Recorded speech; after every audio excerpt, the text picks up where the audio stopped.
So here we have the FieldOps login page. What you need to do is make sure you have a valid login, and if you've bought a new machine, a new CR combine or a new T8 or T9 in the last couple of years, chances are you may have been allocated to an email address. If you haven't sorted it out, you can start by entering in your email in here and hit forgot password is probably the quickest way. We're just going to log in using some customers' credentials, so we'll be cutting to the next scene.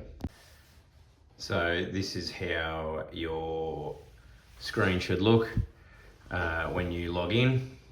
I've just clicked up here and open up Bellevue, and then you can, to select this, click on the All Farms tab up here, Bellevue. It'll load.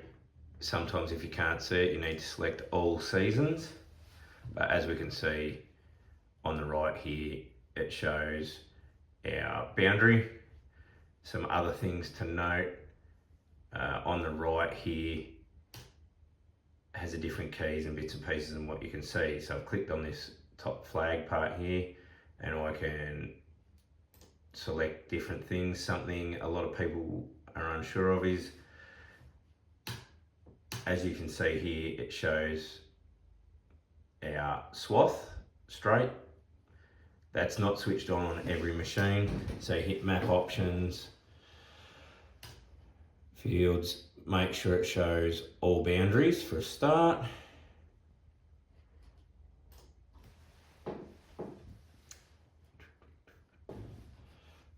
So once you've gone through and selected what you want to see in your fields, go to resources, see buildings, bits and pieces, go across, scroll down, swaths, show all, and then you can switch on your name and type and any other bits and pieces you may want to have in there.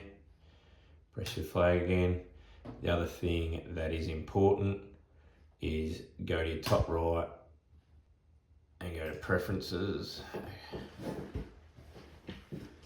and just make sure where it says auto setup data, have it to yes, also have unbounded data to yes, and then hit your growers, farms, fields, swaths and hit save.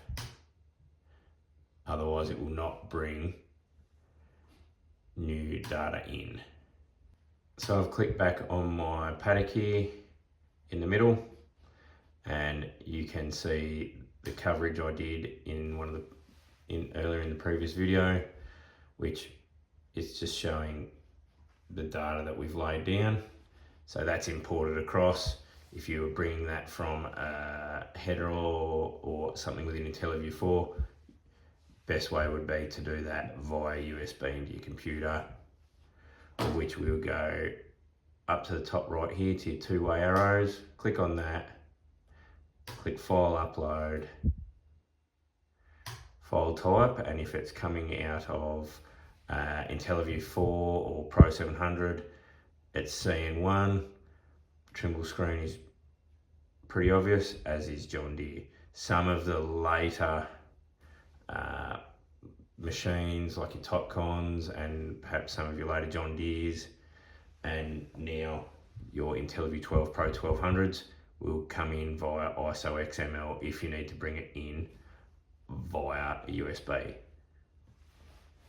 But we don't have any data to bring in that way at the moment. If we go to setup, fields, we can click on growers and that will bring up all our grower information. We can then click on farms, fields or swaths and click on the relevant things. If we want to delete something, we tick one of these boxes, go to the bottom right hand corner, hit the rubbish bin, same as in farms, fields, swaths. If we're wondering about whether data's come across, we can go down to files and see the different setup files, data files. Go back to overview, and now we are going to click our two-way arrow again to export this grower, farm, field, boundary and swath. So we click export. We know it's going to go into our combine for this purpose. You can hit it save as a master file if you wish, but with CN1 you can name it or leave it as a generated name. Hit next. We've got multiple farms in here, so we're just going to hit Bellevue and leave it as all selected. Then we're going to include our swaths, which it has all selected. We're going to include, if you have landmarks, include that. We're going to include our boundaries, scroll down, and we're going to go to select all, and then we're going to hit next. And it is confirming it, telling us how many growers, farms, fields, bits and pieces. Then we hit finish, and then we are just generating. So you can then load it onto a USB. We'll see it come up in the top right hand screen where your downloads come. You can put it on a USB. So this is now downloaded. You can see up in the top right we have our little downloads. We will drag that onto a USB. So we've opened our USB up, we've got it here. I just click, hold and drag this zip file from my downloads. Close that, safely eject it.